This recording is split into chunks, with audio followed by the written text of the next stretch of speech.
So let's say someone has their products, they have a small amount of inventory in FBA. They might have a small amount of inventory at home, drip feeding to Amazon. If they were to go on eBay, how would they actually set that up? All basically just copy and paste over to eBay.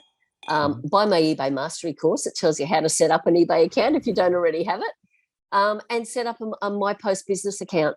And so the more you sell, the cheaper the Australia Post gets. Don't go buying retail bags from the post office. They rip you off by even on tier 1, it's probably 5%, 5 to 7% cheaper having a My Post business account.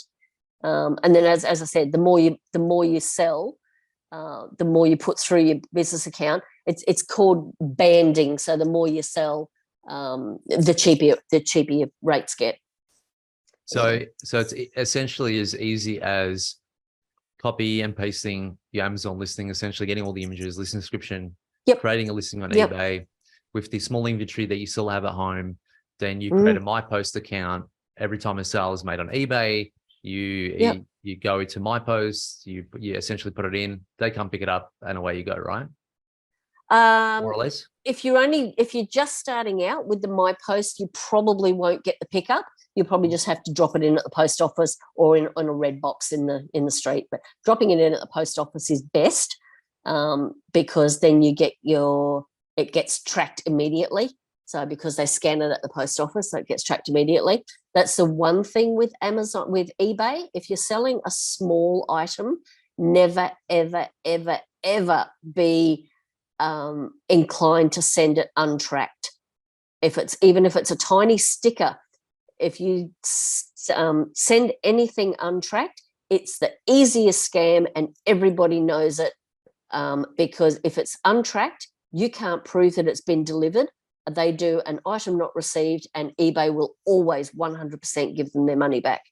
So then they get the product. So you lose the product. You've got to pay for it as well, because they say items not received. So eBay will penalize you. The customer gets the product and the customer doesn't pay for it. So you must have tracking on every product. As far as good products go, it's pretty well exactly the same as what Neil shows or yourself shows with finding a good Amazon product. The theory there is pretty well exactly the same. What's going to sell online is the same regardless of what channel you're going to be looking at. And there's not really any difference. It's just another marketing channel. One of my favorite ways of finding new products is around major holidays. So whether it's Mother's Day, Father's Day, Christmas, I always look at my family and other families, and in groups I've got a standard thing now. And after every Christmas, in every group that I'm in, I always start a post. What was your favorite Christmas present? What was your worst Christmas present? And I'm writing down lists like nobody's business, and people will tell you why they liked it and things like that as well. Stuff that I buy myself, stuff that I get given is a good way to look at looking for new products. And stuff that I want to buy, I've got a great method. That the last product that I bought in was linen sheets, so queen size linen sheets, because I wanted some.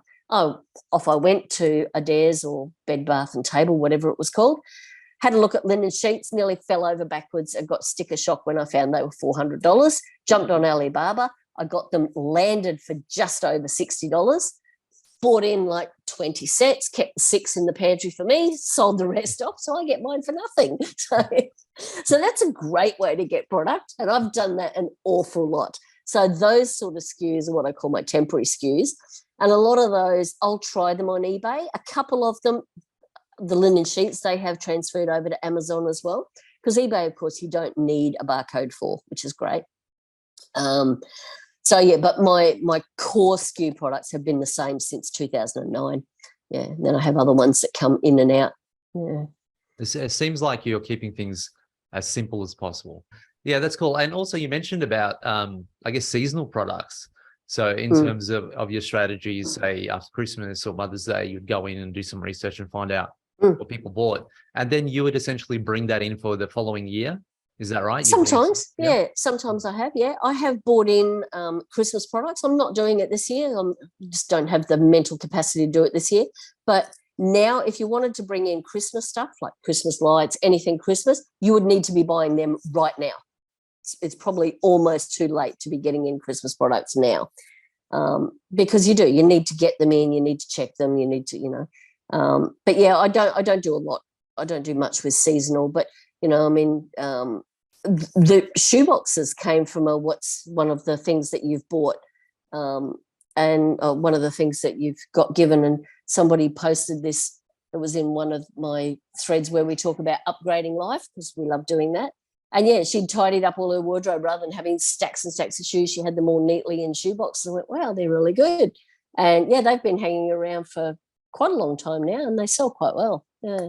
So, and they came from one of those posts. Yeah. Do you think the best way to buy seasonal products is after the season has finished, and then just buy the stock that's left over in that market and then store it for a year and sell it? That was a video from my regular Monday night Q&A session with the members of the Aussie Online Entrepreneurs. We are a community of 2,500 members and growing. We're the fastest growing community of professional e-commerce sellers right here in Australia, with sales, by the way, of over $50 million. $50 million, holy crap. If you'd like to find out more about what we do and how we can help you build your own e-commerce business too, get off to www.aussieonlineentrepreneurs.com.au. The link for that is in the description. And thanks so much for watching. See you on the next video.